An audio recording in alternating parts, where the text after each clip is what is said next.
నమస్తే, welcome to Suman TV. నేను మీ విష్ణు. ప్రస్తుతంతో పాటు సర్టిఫైడ్ ఫైనాన్షియల్ ప్లానర్ రాంప్రసాద్ గారు ఉన్నారు. వారితో మాట్లాడదాం. నమస్తే రాంప్రసాద్ గారు. నమస్తే విష్ణు గారు. రాంప్రసాద్ గారు, ఈ లోన్స్కి సంబంధించి నాకు కూడా ఎప్పటి నుంచో రకరకాల సందేహాలు ఉన్నాయి. అసలు లోన్స్లో ఎన్ని రకాలు ఉన్నాయి? ఒక లోన్ రావాలి అంటే ఆ వ్యక్తికి ఎటువంటి అర్హతలు ఉండాలి? ఎంత శాలరీ ఉంటే మరి బ్యాంక్ వాళ్ళు లోన్ కేటాయించేందుకు అవకాశం ఉంటుంది? సో దీని గురించి సవివరంగా తెలియజేయగలరు? తప్పకుండా విష్ణు గారు. లోన్స్ సింపుల్గా చెప్పాలంటే లోన్స్ రెండు కేటగిరీస్ అండి. Secured loans, unsecured loans. Secured, unsecured అంటే కొలాటరల్గా ఏదైనా పెట్టుకొని జామీన్గా పెట్టుకుంటారంటారు కదా, ఏమన్నా పెట్టుకొని ఇస్తే దాన్ని సెక్యూర్డ్ లోన్స్ అంటారు.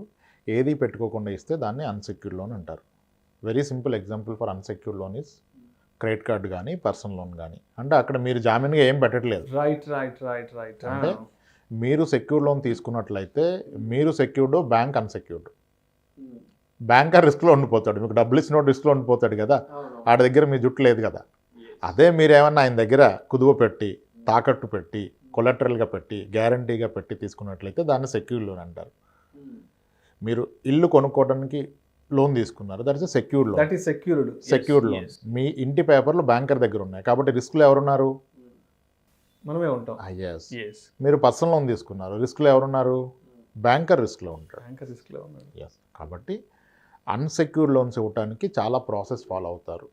ఎలిజిబిలిటీ ఇవ్వడానికి అంటే పర్సనల్ లోన్ లాంటివి, క్రెడిట్ కార్డ్ లోన్ లాంటివి ఇవ్వాలంటే మీ complete track record, CIBIL score, మీ ఇన్కమ్ లెవెల్స్ అన్నీ చూసి వాళ్ళు ఇంత మొత్తం ఇస్తామని ఇస్తారు.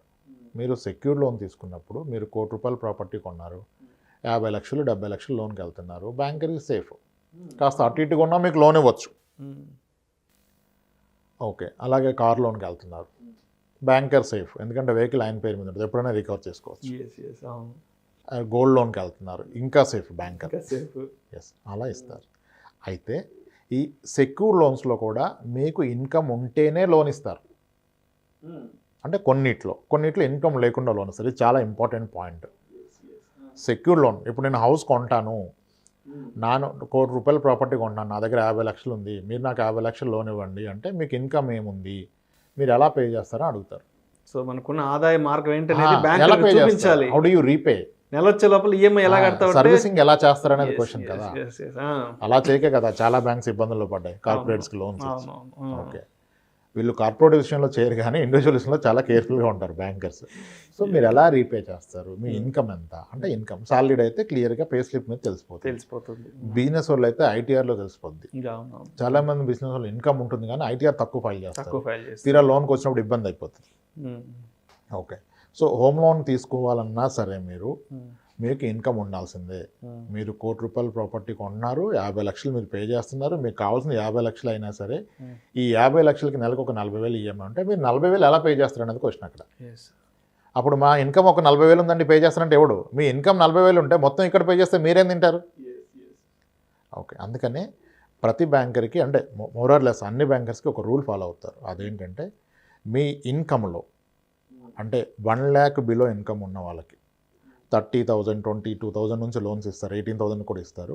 టు 1 lakh వరకు మధ్యలో ఉన్న వాళ్ళకి మీ ఇన్కంలో సగం మాత్రమే మీ ఈఎంఐస్గా ఉండాలని ఒక రూల్ ఉంది. అంటే ₹60,000 మంత్లీ టేక్ హోమ్ శాలరీ ఉంటే అతని overall EMI per month EMI 30,000కి మించి ఉండకూడదు, అన్ని లోన్స్ కలిపి. ఇది బ్యాంక్ ఒక రూలు. కానీ జనాలు ఏంటంటే దీన్ని ఎలా బ్రేక్ చేయాలని చూస్తారు. చాలామంది ఉంటారు, కాల్ చేస్తారు, సార్ డెట్ రీకన్సిలేషన్ చేయాలి సార్, ఈఎంఐలు ఎక్కువైపోయినాయి సార్ అంటారు. ఎంత సార్ సాలరీ అంటే 80,000 అండి, ఈఎంఐలు ఎంత సార్ అంటే 65,000 దాకా ఉంది సార్ అంటాడు. 65,000 దాకా మీకు ఎలిజిబిలిటీ లేదు. ఎలా వచ్చింది సార్ 65,000 మీకు ఎలిజిబిలిటీ లేదంటే, అదే సార్ తీసుకున్నాను లేండి సార్ అంటారు. తీసుకోలేదు సార్, మీరు బ్యాంకర్ని మోసం చేశారని చెప్తాను. ఎలా చేస్తారు అంటే వీళ్ళు ఏం చేస్తారు, ఇప్పుడు పర్సనల్ లోన్స్ అన్నీ నార్మల్గా కొన్ని డిఎస్ఎస్ నుంచి ప్రాసెస్ చేపిస్తే వాళ్ళకు కమిషన్ వస్తుంది కదా. ఏ ప్రోడక్ట్ అయినా కమిషన్ ఉంటేనే అమ్ముతారు, ఏది ఫ్రీ ఉండదు అంటారు కదా, there is no free lunch అన్నట్టుగా. సో ఇతనేం చెప్తాడు, ఆ లోన్ ప్రాసెస్ చేసే ఏజెంట్కి, బ్రదర్ నాకు ఎలిజిబిలిటీ ఎంత ఉందని అడిగారు. ఆయన చెప్పాడు, సార్ మీ శాలరీ 50,000 ఉంది కనుక మీకు ₹14 లక్షల లోన్ ఎలిజిబిలిటీ ఉంది అంటారు ఆయన. 14 లక్షలు లోన్ తీసుకుంటే మీరు 28-30,000 కట్టాలి పర్ మంత్ ఈఎంఐ. సో ఇంత మీ ఎలిజిబిలిటీ సార్, 60,000 శాలరీ అనుకోండి, 30,000 అని చెప్తారు. కానీ నేను ఏమంటాడంటే బ్రదర్ నాకు అంతకంటే ఎక్కువ కావాలి, మనకు ఒక 20 లక్షల వరకు 25 లక్షలు కావాలి, ఎలా నువ్వు చేయగలవు అంటాడు. అంటే వచ్చే జీతం కంటే ఇంకా అంతకు మించిన అది ఈరోజు ఈ క్షణాన్ని అది ఆలోచించరు. అందుకంటే ఎక్కువ కావాలి, ఎలా ప్రయోజనం ఉందా చేయగలవు అంటే సార్ చేయొచ్చు అంటాడు. ఎలా చేస్తావంటే సార్ ఏం లేదు సార్, 2 బ్యాంకుల్లో మనం 15 లక్షలు తీసుకుంటాం, 2 ఒకేసారి లోన్ ప్రాసెస్ చేస్తాం, లోన్ శాంక్షన్ అయిపోద్ది. ఎందుకంటే మీరు లేట్గా ప్రాసెస్ చేస్తే సిబిల్లో కనపడుతుంది. మీ అకౌంట్ స్టేట్మెంట్ తీసుకున్నప్పుడు మీకు 15 లక్షలు డిపాజిట్ అయితే మొన్న లోన్ తీసుకున్నారు కదా అని వాడు ఇవ్వడు మళ్ళీ ఎలిజిబిలిటీ. వీళ్ళేం చేస్తున్నారు తెలివిగా 2 బ్యాంకుల్లో ఒకేసారి లోన్ ప్రాసెస్ చేస్తారు, రెండిట్లో ప్యారల్గా శాంక్షన్ అయిపోద్ది. అయిపోయాక ఒకే రోజు రెండింటికి అగ్రిమెంట్ సైన్అప్ చేసి పెట్టేస్తే డిస్బర్స్మెంట్ సేమ్ డే అయిపోతుంది. సో మీ అకౌంట్లో 30 లక్షలు పడిపోద్ది. ఈ సేఫ్ ఇతన్ని అచీవ్ అయిపోయాడు, 30 లక్షలు లోన్ తీసుకున్నాడు. ఆ రోజుకి ఆ టైంకి అతను అచీవ్ అయిపోయాడు, 30 లక్షలు లోన్ తీసుకున్నాడు. ఈ 30 లక్షలు ఏం చేస్తున్నాడు అనేది ఇంకో క్వశ్చన్. అది అక్కడ ఎవరో చెప్తే అది ఇంకోటి, ఒక ఇన్వెస్ట్మెంట్ పెడతాడు. ఈ 30 లక్షలకి 60,000 ఈఎంఐ కట్టాలి కదా, 60,000 ఈఎంఐ కట్టాలి కదా. మరి 60,000 ఈఎంఐ కట్టాలి, ఈయన శాలరీ 60,000 ఉంది. యాక్చువల్గా బ్యాంక్ లెక్కలు అయితే 30,000కి మించి అర్హుడు కాదు, 30,000కి మించి 30,000. ఇప్పుడు ఈయన 60,000కి ఈఎంఐ పెట్టుకున్నాడు. ఈ 60,000 ఈఎంఐ కట్టడం అవ్వక మళ్ళీ కొత్తగా అప్పులు మొదలు పెడతారు. దానికి చిట్టీలు కడతారు, ఫ్రెండ్ పేరు మీద పర్సనల్ లోన్ తీసుకుంటాడు, అవి ఆన్ టైం కట్టలేడు, రిలేషన్ పోతుంది. ఆఖరికి ఎక్కడికి వస్తుంది అంటే ఈ 30 లక్షలు పెట్టి ఏ ప్రాపర్టీ అయితే కొన్నాడో ఆ ప్రాపర్టీ అమ్మాల్సి వస్తుంది. అది అమ్మది కూడా మొత్తం అప్పులు తీరం. 30 లక్షల ప్రాపర్టీ కొన్నందుకు గాను ఈయన మంత్లీ ఖర్చుల నిమిత్తం, పిల్లల ఎడ్యుకేషన్ నిమిత్తం కొత్తగా అప్పు చేస్తూ పోతున్నాడు కదా. బియాండ్ పాయింట్ చూస్తే ఆ ప్రాపర్టీ 40 లక్షలు అవుతుంది. వాట్ ఎవర్ ఇన్వెస్ట్మెంట్, ప్రాపర్టీ అని చెప్పడం కదా, ఎనీ ఇన్వెస్ట్మెంట్. కానీ నేను అప్పులేమో 55 లక్షలు 60 లక్షలు అయిపోతాయి. అలా చాలామంది ఇబ్బంది పడతారు. క్లియర్గా బ్యాంకర్ మీకు ఎంత ఎలిజిబిలిటీ ఇస్తే అది హానెస్ట్గా జెన్యున్గా అదే మీ ఎలిజిబిలిటీ. దాని బియాండ్ వెళ్తే మీరు స్ట్రగుల్ అవుతారు. అంతేగాని వ్యవస్థను మోసం చేద్దామని చూస్తే మోసపోయేది మనమే. కొందరికి ఈ టైంలో కొన్ని థాట్స్ వస్తాయి, ఏం కాదు నేను లోన్ సెటిల్ చేసుకున్నాను, నువ్వు సెటిల్ చేసుకో అంటాడు. ఇప్పుడు 35 ఏళ్ళ వయసులో ఉన్నాడు, 2 పిల్లలు ఉన్నారు, ఇప్పుడు ఇబ్బంది అయిపోయింది, ఒక క్రెడిట్ కార్డ్ ఎక్కువగా వాడేశాడు. నేను సెటిల్ చేసుకున్నా, వాడు 3 లక్షలు ఉంటే నేను 1,00,000 కట్టాను, ఏమని లేదు, నాకు సెటిల్మెంట్ వచ్చేసింది, నోటివ్ సర్టిఫికేట్ ఇచ్చాడు అంటాడు. అది నిజమనుకో నేను నోటివ్ తీసుకుంటాడు. అంటే నువ్వు సెటిల్ చేసావని రాసిస్తాడు. ఎంతో ఇబ్బంది పెట్టి ఇంకా మొండి బాకీ అయిపోయింది, వసూలు చేసుకోలేక పలానా అమౌంట్కి సెటిల్ చేశాను, ఇంకా నువ్వు నాకు డ్యూ లేవని రాసిచ్చి ఆ 1,00,000 తీసేసుకుంటాడు. ఈయన అయిపోయింది అనుకుంటాడు, కానీ అది అక్కడితో అయిపోదు. ఈయన పేరు మీద అది ఇతని ట్రాక్లో కనపడతా ఉంటుంది కదా, అది చూసినప్పుడు కొత్తగా లోన్ ఎలా ఇస్తాడు ఎవడో. ఈయన అనుకుంటాడు, నీ లోన్స్ ఎప్పుడు ఇబ్బంది, నేను తీసుకోను, ఈ క్షణాన్ని ఇది అయిపోయింది, ఇంక నేను జీవితంలో నాకు బుద్ధి వచ్చింది లోన్ తీసుకొని అంటాడు. ఈ రోజు పరిస్థితులు కాదు, ఓకే రేపు పిల్లలు పెద్దయ్యాక లోన్ అవసరం అయితే, ఎడ్యుకేషన్ లోన్ అవసరం కావాలి, ఇల్లు కొనాలి లోన్ కావాలి, కారు కొనుక్కోవాలి లోన్ కావాలి, అప్పుడు రాదు కదా సిబిల్ ట్రాక్లో. ఈ లోపల సిబిల్ స్కోర్ అంతా ఒక్కసారి పోతే ఎలిజిబిలిటీ ఉండదు. కానీ అప్పుడు చాలా ఆయన కన్విన్స్ చేసుకుంటాడు, నాకు అవసరం లేదు, నేను జీవితంలో లోన్ తీసుకొని తప్పు అయిపోయింది అంటాడు. కానీ జీవితంలో లోన్ తీసుకునే ప్రసక్తే లేదు. ఈ రోజు చెప్పలేరు కదా జీవితం ఎలా ఉంటుందో, చాలా పెద్దది జీవితం. పిల్లల అవసరాలు, మీ అవసరాలు, ఇల్లు కొనాలి, కారు కొనాలి. అప్పుడు 2 లక్షలు శాలరీ ఉన్నతను కూడా సిబిల్ ఇష్యూ ఉంటే ₹1,00,000 బ్యాంకర్ లోన్ ఇవ్వడు. మీ ఫ్రెండ్ ఎవరైనా 2 లక్షలు ఎలా ఇస్తారు, ఎవరు ఇవ్వలేరు. మీకు ఈజీగా లోన్ ఇచ్చేది, తక్కువ రేట్లు ఇచ్చేది బ్యాంకరే. దానికి మీ సిబిల్ని మీరు కాపాడుకోవాలి. ఎస్, అయితే ఈ సిబిల్ కాపాడుకోకుండా మీకు ఎటువంటి ఇన్కమ్ లేకుండా కూడా లోన్స్ వచ్చే అవకాశం ఉంది. సిబిల్తో పని లేకుండా, నెలవారీ ఇన్కమ్ లేకుండా అదేంటంటే అన్నిటి మీద ఇవ్వడు. వాటికి ఇవ్వడానికి ఏంటంటే మీ పేపర్ అసెట్స్కి ఎగ్నెస్ట్గా లోన్ ఇస్తారు. ఇది చాలా ఇంపార్టెంట్ ఆప్షన్, ఎవరు తెలుసుకోరు దీన్ని.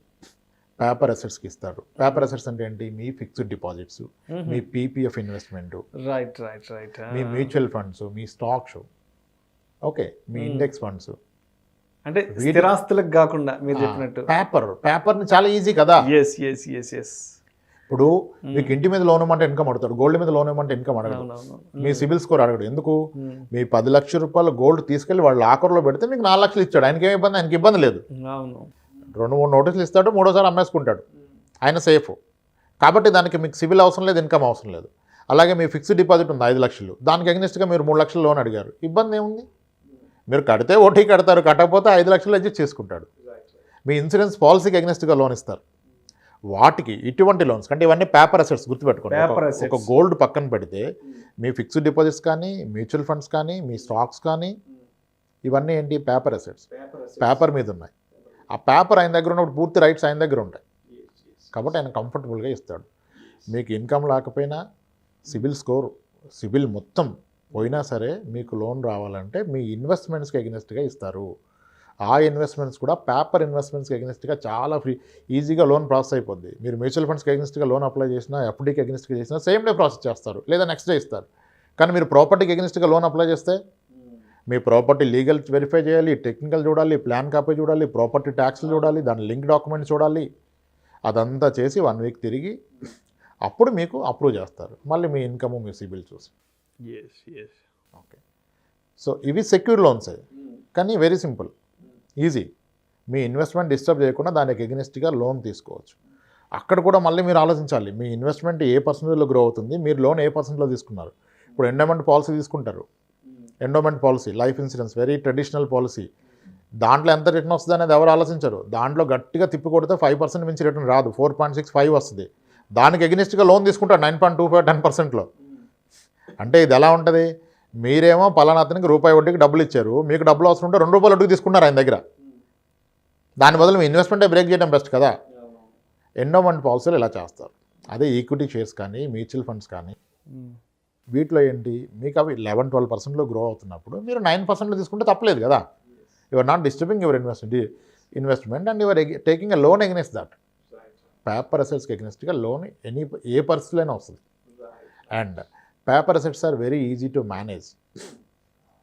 మీ పేరు మీద ఉన్న ఎఫ్డీని కానీ, మీ పేరు మీద ఉన్న ఏదైనా ఇన్వెస్ట్మెంట్ మ్యూచువల్ ఫండ్ కానీ, స్టాక్స్ని కానీ, దానికి మీరు ఎప్పుడైనా మీ నామినీని చేంజ్ చేసుకోవచ్చు, మీకు ఇష్టం వచ్చిన వాళ్ళకి వాటిని ఇచ్చేయచ్చు. కానీ ఒక ఫిజికల్ అసెట్స్ని మీరు అంత ఈజీగా మేనేజ్ చేయలేరు. మీ పిల్లలు సైన్ పెట్టకపోతే మీ ఇంటిని మీరు అమ్మలేరు. లీగల్గా పిల్లల సైన్ అవసరం లేదు, అది మీ ప్రాపర్టీ. కానీ కొనే బయ్యర్ ఏం చేస్తున్నాడు, ఎక్స్పెక్ట్ చేస్తున్నాడు మీ పిల్లలు సైన్ పెడతారా అంటే, ఫ్యూచర్లో ఇబ్బందులు రాకుండా పిల్లలు పెట్టండి అంటాడు. పిల్లలు ఏమంటారు, ఇప్పుడు అవసరం ఏముంది, ఎందుకు అమ్ముతున్నావు, నేను చూసుకుంటా కదా మిమ్మల్ని, మీకు ఎవరు చెప్పారు, అది పెరుగుతుంది మాకు కావాలంటారు. లేదంటే ఇది తాతగారు ఆస్తి, నువ్వు అమ్మడానికి వీల్లేదు, మాకు మాత్రమే హక్కు ఉంది. కాబట్టి పేపర్ అసెట్స్ ఎప్పుడు easy to manage, easy to avail loan. Physical assets ఉన్నా ఒక్కసారి చాలా మంది వస్తున్నారు డిఫరెంట్గా. సివిల్ ఇష్యూ ఎప్పుడో వచ్చింది, అసలు ఈయనకి సంబంధం లేదంటాడు ఒక ఆయన వచ్చి. 2008లో అయిందంటే సార్, అది వీళ్ళు కాదు వేరే పర్సన్లోనూ అది కొటాక్ వచ్చిందంటే, ఇప్పుడు కొటాక్ నాకు ఉందంటాడు ఇష్యూ, వాడికి తెలియదు ఎవరు ఇచ్చాడు అంటే మీరు ఏం చేస్తారు, దానివల్ల లోన్ ఆగిపోయింది సార్ అంటున్నారు. Okay, so paper assets are more safer, easy to manage and easy to avail loan against it. Unsecure loans మాత్రం it's not easy to take a loan. దానికి మీ ట్రాక్ రికార్డ్ ఉండాలి, డెఫినెట్గా మీ ప్రాపర్ సివిల్ స్కోర్ ఉండాలి. పొరపాటున కూడా మీరు ఒక బలహీన క్షణాన మీ లోన్ సెటిల్ చేసే ప్రయత్నం చేయకండి. అది చేస్తే ఆ క్షణాన మీరు బయటకు వచ్చినట్టు అనిపిస్తుంది, కానీ జీవితకాలం అది మిమ్మల్ని వేధిస్తుంది. ఇప్పుడు అంత ఈజీ కాదు, అత్యంత అవసరాలకి మీకు లోన్ పుట్టదు. Okay sir, yes, secure loan, unsecure లోన్లో సిబిల్తో సంబంధం లేకుండా, ఇన్కమ్తో సంబంధం లేకుండా వచ్చే లోన్స్ ఉన్నాయి, అవి ఉంటేనే వచ్చే లోన్స్ ఉన్నాయి. కొన్నిసార్లు డీవియేషన్ చేసుకొని నాన్ బ్యాంకింగ్ ఫైనాన్స్ కంపెనీస్ ఇస్తాం, మీకు సిబిల్ లేకపోయినా ఇస్తాము, ఇన్కమ్ లేకపోయినా ఇస్తాం ప్రాపర్టీ మీద అంటే, వాళ్ళు చాలా అడ్వాంటేజ్ తీసుకుంటారు. ఎంత అడ్వాంటేజ్ తీసుకుంటారంటే, కొన్ని ఎన్బిఎఫ్సీలు హోమ్ లోన్ కూడా 22%, 24% ఇంట్రెస్ట్లు ఇస్తున్నాయి, తీసుకున్నారు జనాలు. చిన్న చిన్న వ్యాపారస్తులు ఉంటారు, ఓకే, ప్రాపర్టీ కూడా కొంచెం ప్రాపర్గా ఉండదు, నోటరీ ల్యాండ్స్ ఉంటాయి, బ్యాంకర్స్ ఎక్కువ ఎన్బిఎఫ్ దగ్గరికి వెళ్ళిపోతారు. వీళ్ళు 10 years అబోవ్ ప్రాపర్టీ ట్యాక్స్ కట్టినప్పుడు అది సెక్యూర్డే, నిజానికి లీగల్గా ఇష్యూ ఉండదు. 10 years అబోవ్ కనుక మీరు ప్రాపర్టీ ట్యాక్స్ పే చేస్తే ఇష్యూ ఉండదు. దాన్ని అడ్వాంటేజ్గా తీసుకొని ఎన్బిఎఫ్సి వాళ్ళు వీళ్ళకి 22%, 24%కి ఇస్తారు లోను, దాని మీద మార్టిగేజ్ లోను. అండ్ అది కూడా ప్రాపర్టీ వాల్యూ మార్కెట్లో 40 లక్షలు ఉంటే 8 లక్షలు 10 లక్షలు ఇస్తారు, దానికి 22% వడ్డీ వేస్తారు. సో ఎంత బెటర్ సిబిల్ పెట్టుకుంటే అంత మంచిది.